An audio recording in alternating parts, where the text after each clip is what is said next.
नमस्कार। जुलै महिन्यात पावसामुळे पिण्याचे पाणी दूषित होण्याच्या घटनांमध्ये वाढ झाल्याने ग्रामीण रुग्णालयामध्ये ताप, जुलाब, उलट्या, पोटदुखी आणि इतर पाण्यातून पसरणाऱ्या आजारांच्या रुग्णांची संख्या वाढत आहे। याच पार्श्वभूमीवर तालुका आरोग्य विभागाने नागरिकांना सतर्कतेचे आवाहन केले आहे।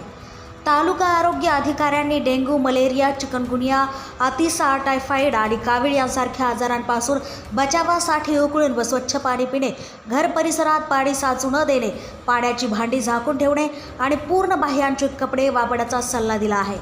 ताप किंवा इतर लक्षणे आढळल्यास त्वरित शासकीय रुग्णालयात तपासणी करून घ्यावी। तसेच अफवांवर विश्वास न ठेवता वैयक्तिक स्वच्छतेची काळजी घ्यावी, असे आवाहन आरोग्य विभागाने केले आहे। TV24 मराठीसाठी भगवान कदम, जिल्हा प्रतिनिधी, नांदेड हदगाव। सध्या वातावरणामध्ये बदल घडून आल्यामुळे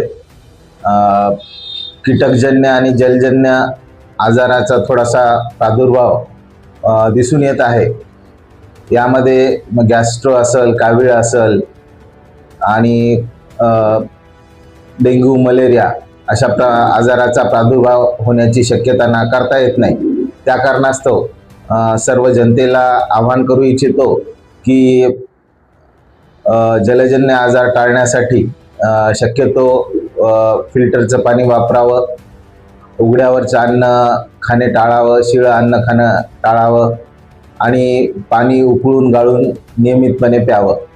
सध्याच्या काळामध्ये बऱ्याचशा गावामध्ये फिल्टर उपलब्ध आहेत। ग्रामपंचायतीमार्फत सुद्धा आम्ही सूचना केलेल्या आहेत की TCL पिण्याच्या पाण्यामध्ये नियमितपणे टाकून शुद्धीकरण करावं आणि शुद्ध पाणी जनतेला पिण्यासाठी उपलब्ध करून द्यावं। आणि डेंग्यू, मलेरियाचा विचार करता नाल्या वाहत्या करण्याच्या सूचना सुद्धा आपण ग्रामपंचायतीला दिलेल्या आहेत। आणि त्यासोबत मच्छरदाणीचा जर का वापर नियमितपणे केला तर आपल्याला डेंग्यू आणि मलेरिया सारखे आजार टाळता येतात।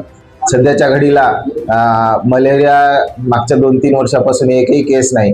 किरकोळ प्रमाणात डेंग्यूचे रुग्ण आपल्याला मागे आढळून आले होते आणि सध्या आपल्या ग्रामीण रुग्णालय, उपजिल्हा रुग्णालय, प्राथमिक आरोग्य केंद्र येथे संपूर्ण औषध साठा उपलब्ध असून जे काही रक्त चाचण्यांची गरज पडते आपल्याला त्या रक्त चाचण्या करण्याची सुविधा प्राथमिक आरोग्य केंद्र आणि उपजिल्हा रुग्णालय येथे आहे। तरी सर्व जनतेला मी आवाहन करतो, जर काही किरकोळ काही आजार निदर्शनास आला तर त्यांनी त्वरित नजीकच्या दवाखान्याशी संपर्क साधावा आणि मोफत तिथं औषध उपचार करून घ्यावा। धन्यवाद।